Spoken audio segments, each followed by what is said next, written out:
తాకట్లో ఉన్న బంగారాన్ని విడిపించి ఆ రోజున మార్కెట్ ధర కట్టి మిగిలిన డబ్బును మీకు అందిస్తుంది కొమ్మూరి గోల్డ్.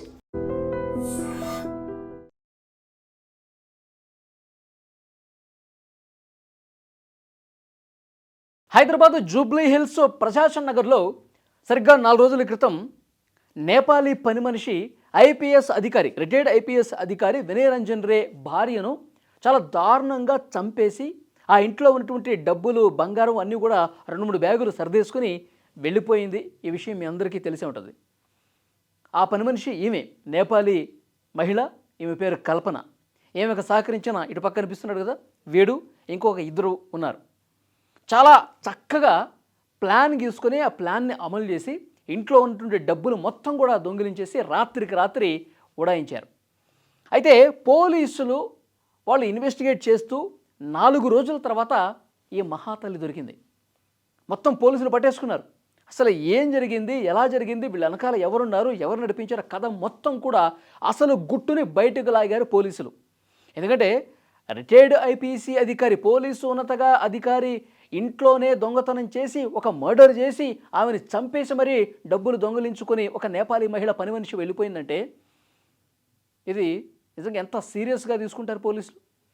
మొత్తం 10 బృందాలు, ఇటు తెలంగాణలో కావచ్చు, చుట్టుపక్కల రాష్ట్రాలు కావచ్చు, వీళ్ళది నేపాల్ కాబట్టి నేపాల్ సరిహద్దు కావచ్చు, మొత్తం అన్ని సీసీ కెమెరాలు, ఆమె హైదరాబాద్ నుంచి బయటికి వెళ్ళిన మొదలు ఎక్కడెక్కడికి వెళ్ళింది మొత్తం సీసీ కెమెరాలు అన్నీ ఫుటేజ్లు అన్నీ కూడా పరిశీలిస్తే ఏమి ఆచూకీని అతి కష్టం మీద పోలీసులు పట్టుకున్నారు.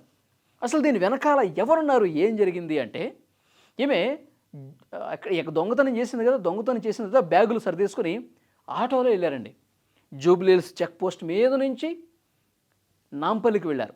నాంపల్లిలో ఆటో దిగటం ఇవన్నీ కూడా పోలీసులు సీసీ కెమెరాలో రికార్డ్ అయ్యాయి. ఆ తర్వాత ట్రైన్ ఎక్కి వాళ్ళు ముంబై వెళ్ళారు. ముంబైలో దిగినటువంటి విజువల్స్ కూడా కనిపించినాయి. ముంబై వెళ్ళిన తర్వాత ముంబైలో వీళ్ళు దోచుకున్న సొమ్మంతా ఒక దగ్గర భద్రంగా దాచిపెట్టారు. దాచేసి ఇక ఎవరి దారిని వాళ్ళు వెళ్ళిపోయారు. వీళ్ళ పేరెంట్స్ కానీ, ఈ నేపాలీ పని మనిషికి సంబంధించిన బంధువులు వీళ్ళు పూణేలో ఉంటారట. ఈమె ఏమీ తెలియనట అమాయకురాల్లాగా పూణేకి వెళ్ళిపోయిందట. తర్వాత ఈమెకి సహకరించినటువంటి గ్యాంగు ఈమెకి అసలు పరిచయం లేదు. ఆ ముగ్గురు ఎవరైతే ఈమెతో పాటు ఉండి ఐపీఎస్ భార్యను చంపేసి డబ్బులతో ఉడాయించారు కదా, అప్పుడు ఈ దొంగతనానికి కొద్ది రోజుల ముందు వాళ్ళకి కలిగినటువంటి పరిచయం. ఎలా పరిచయం అయ్యారు వాళ్ళు అంటే, మ్యాప్ అంతా, ఈ ప్లాన్ అంతా ఢిల్లీ జైలు నుంచి జరిగింది.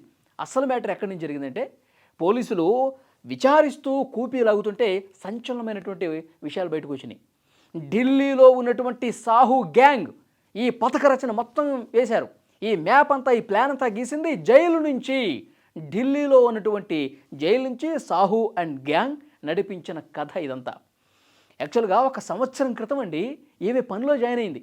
ఈ నేపాలీ మహిళ ఆ ఐపీఎస్ అధికారి ఇంట్లో పనికి జాయిన్ అయింది సంవత్సరం క్రితం. అంటే సంవత్సరం నుంచి వీళ్ళు ప్లాన్లోనే ఉన్నారు. ఆ సమయం చూసి, అదును చూసి దెబ్బ కొట్టడానికి, డబ్బులు దోచుకుపోవటానికి 1 సంవత్సరం నుంచి వ్యూహరచన చేసినట్టుగా క్లియర్గా పోలీసులకు అర్థమవుతుంది. ఎందుకంటే ఆ ఐపీఎస్ అధికారి తల్లి ఉండేది, ఆ తల్లికి ఆరోగ్యం అంతగా బాగుండేది కాదు, మంచాన పడిపోయింది.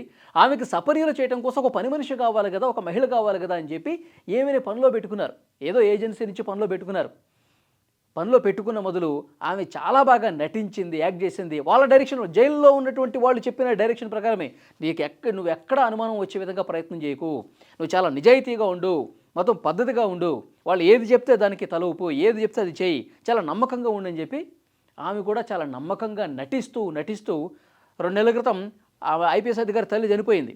వయసు భారంతో ఇక అనారోగ్యం పాలై ఆమె చనిపోయింది. ఆమె చనిపోయినప్పటికీ కూడా ఈ రిటైర్డ్ ఐపీఎస్ అధికారి భార్య తనుజ ఈమెను ఇంకా పనిలోనే కొనసాగించారు. వాళ్ళు చేసిన తప్పు అది. ఎందుకంటే వాళ్ళు ఈ ఐపీఎస్ అధికారి తల్లి చనిపోయిన తర్వాత ఇంకా ఈమెతో పనే ఉందిలే, ఆమె కోసమే పిలిపించాం కదా, ఇంకా చాలే అమ్మ నీ సేవలు అని చెప్పి ఈమెను పంపించేస్తే ఈరోజు ఇంత దారుణం జరిగి ఉండేది కాదు. వాళ్ళు చేసిన తప్పేందంటే, ఈమె గారి నటనకు, ఈ నేపాలీ మహిళ మంచితనాన్ని, నిజాయితీగా ఉన్నట్టు నటించినటువంటి నటనకు వాళ్ళు ముగ్ధురాలైపోయి పనిలో కొనసాగించారు. బాగానే ఉన్నావు కదా, బాగానే పని చేస్తున్నావు కదా, చెప్పిన మాట అంతా వింటున్నావు కదా, సరే నా భార్య తనూజ గారికి కొంచెం సపోర్ట్గా ఉంటావు పనుల్లో, పిల్లలకు కూడా సపోర్ట్గా ఉంటావు, వాళ్ళకు కూడా ఏదైనా పనుల్లో సహకరిస్తూ ఉండు అని చెప్పి, నువ్వు ఇక వెళ్ళాల్సిన పని లేదు, నువ్వు ఇక్కడే ఉండి పని చేసుకో అమ్మా అని చెప్పి చెప్పటం అనేది పొరపాటు అయిపోయింది. ఇంకా అదే అదునుగా చూస్తున్నటువంటి వీళ్ళు నెల రోజుల క్రితం ఈ ఐపీఎస్ అధికారి కూడా బెంగళూరు వెళ్ళాడు. దేనికి? ఇక ఆయనకి ఏదో హెల్త్ బాగోకపోతే ప్రకృతి చికిత్స చేయించుకోవడానికి బెంగళూరు వెళ్ళాడు. ఇప్పుడు ఈ ఢిల్లీలో జైల్లో ఉన్నటువంటి సాహు అండ్ గ్యాంగ్ ప్లాన్ అమలు చేసేయి, ఇదే సరైన సమయం, ఈ సమయాన్ని మించినటువంటి మంచి సమయం మనకు రాదు, ఏదో ఒకటి చేసి మంచిగా ఆ ఇంట్లో ఉన్నటువంటి డబ్బులు నగలు ఎక్కడెక్కడ ఏమున్నాయి అన్నీ కూడా బ్యాగులో పెట్టేసుకుని నువ్వు ఇక స్టార్ట్ అయిపో అని చెప్పారు. అయితే ఇక్కడ ఇంట్లో ఇద్దరు పిల్లలు ఉన్నారు, తర్వాత భార్య కూడా 60 సంవత్సరాలు అయినప్పటికీ కూడా ఆమె కొంచెం గట్టిగానే ఉంది. మరి నేను ఒక్కదాన్ని ఎట్లా చేయగలను అంటే, అప్పుడు జైలు నుంచి వచ్చిన డైరెక్షన్ ఏంటంటే, నేపాల్ నుంచి నీకు ఒకడు వస్తాడు, తర్వాత నీకు పాట్నా నుంచి ఒకడు ఉంటాడు, ఇద్దరు వ్యక్తులు ఉంటారు, నీ దగ్గరికి పంపిస్తాను, వాళ్ళతో టచ్లో ఉండి ఏ రోజు మీరు ప్లాన్ చేస్తారు ఏంటి అనేది కూడా మీరే ప్లాన్ గీసుకుని పక్కాగా అమలు చేయండి, వీలైనంత సొమ్ము దోచుకొచ్చేయండి అని చెప్పి ఢిల్లీ నుంచి ప్లాన్ గీశాడంట. అది ఇప్పుడు వస్తున్నటువంటి పోలీసుల విచారణలో బయటకు వస్తున్నటువంటి విషయాలు. అంటే ఏమి పనిలో జాయిన్ కావటం, తర్వాత ఈ దోపిడీకి ప్లాన్ గీయటం అంతా ఢిల్లీ జైలు నుంచే జరిగింది. వాళ్ళు ఏది చెప్తే అది తూచా తప్పకుండా పాటించి ఒక మనిషి ప్రాణం తీశారు ఇంత దుర్మార్గులు. మనం ఇక హైదరాబాద్లో జూబ్లీ హిల్స్ కావచ్చు, బంజారా హిల్స్ కావచ్చు, ఇట్లా సంపన్నులు, పెద్ద పెద్ద ఆఫీసర్లు, బిజినెస్ మ్యాన్స్ ఉండే ఏరియాలో ఎక్కువగా సెక్యూరిటీ గార్డులు కావచ్చు, ఇంట్లో పనిచేసే వాళ్ళు నేపాలీ మనుషులే ఉంటారండి. వాళ్ళు చాలా దశాబ్దాలుగా నేపాలీలు నమ్మకంగా పనిచేసినటువంటి పరిస్థితి కూడా ఉంది. కానీ ఇప్పుడు ఇలాంటి ఘటనలు జరగడంతో వాళ్ళ మీద నమ్మకం కోల్పోయే పరిస్థితి ఉంది.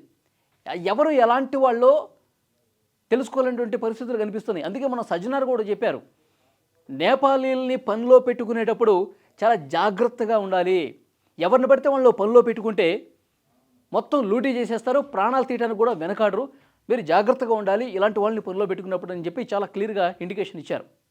సో డెఫినెట్గా ఇప్పుడు పోలీసుల విచారణలో ఆ సాహు గ్యాంగ్ పథకం బయటపడింది.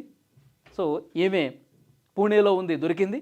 ఈమెకు సహకరించినటువంటి ఆ ఇద్దరు ఎవరైతే ఉన్నారో వాళ్ళు కూడా పోలీసులు అదుపులో ఉన్నారు. అలాగే ముంబైలో దాచారు కదా ఆ డబ్బంతా, దోచేస్తున్నటువంటి నగదంతా, ఆ ముంబై నుంచి రికవరీ చేసేటువంటి ప్రయత్నంలో ప్రస్తుతం పోలీసు అధికారులు ఉన్నారు. ఒకరు కాదు, ఇద్దరు కాదు, మొత్తం 10 బృందాలు అటు హైదరాబాదు బయట ఆ నేపాల్ సరిహద్దులో గాలిస్తే వీళ్ళు ఇక్కడే మహారాష్ట్రలో, ముంబైలో, పూణేలో దొరికినట్టుగా తెలుస్తోంది. వాళ్ళని హైదరాబాద్ తీసుకొస్తూ ఉన్నారు. చూసారా? అంటే ప్రతి ఒక్కరూ పనిలో పెట్టుకునేటప్పుడు చాలా జాగ్రత్తగా ఉండాల్సినటువంటి అవసరం ఉంది. ఇప్పుడు ఆ ప్రాణం తిరిగి రాదు కదా. వాళ్ళు ఎలా చంపారు?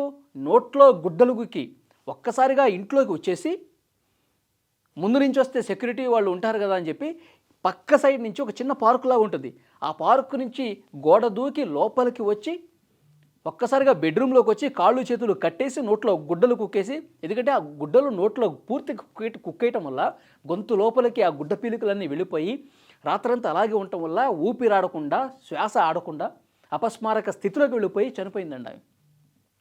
ఐపీఎస్ అధికారి భార్య చాలా దారుణంగా చంపేశారు.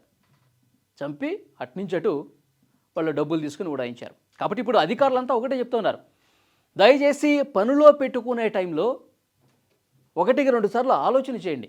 వాళ్ళ ట్రాక్ రికార్డుని పరిశీలించండి, మనకి తెలిసిన వాళ్ళ కాదో ఒకసారి చూడండి, వాళ్ళ పూర్తి డీటెయిల్స్ తీసుకోండి, వాళ్ళు ఎక్కడి నుంచి వచ్చారు, వాళ్ళు గతం తాలూకా ఈ చరిత్ర ఏంటి, వాళ్ళకి ఏమైనా కేసులు ఉన్నాయా, వాళ్ళు మంచోళ్ళ కాదా. ముఖ్యంగా నేపాలీల విషయంలో ఈ మధ్యకాలంలో ఎక్కువ జరుగుతుంది కాబట్టి చాలా జాగ్రత్తగా ఆచితూచి అడుగులు వేసి పనిలో పెట్టుకోండి, లేదంటే మోసపోవటమే కాదు ప్రాణాలు కూడా కోల్పోయే పరిస్థితి ఉంది. మొత్తం పోలీసులు ఇన్వెస్టిగేషన్ పూర్తి అయిపోయింది, మొత్తం రికవర్ చేస్తున్నారు, వీళ్ళు కూడా హైదరాబాద్కు తీసుకొస్తా ఉన్నారు. ఈ వీడియో మీద తప్పకుండా మీ అభిప్రాయం కామెంట్ చేయండి.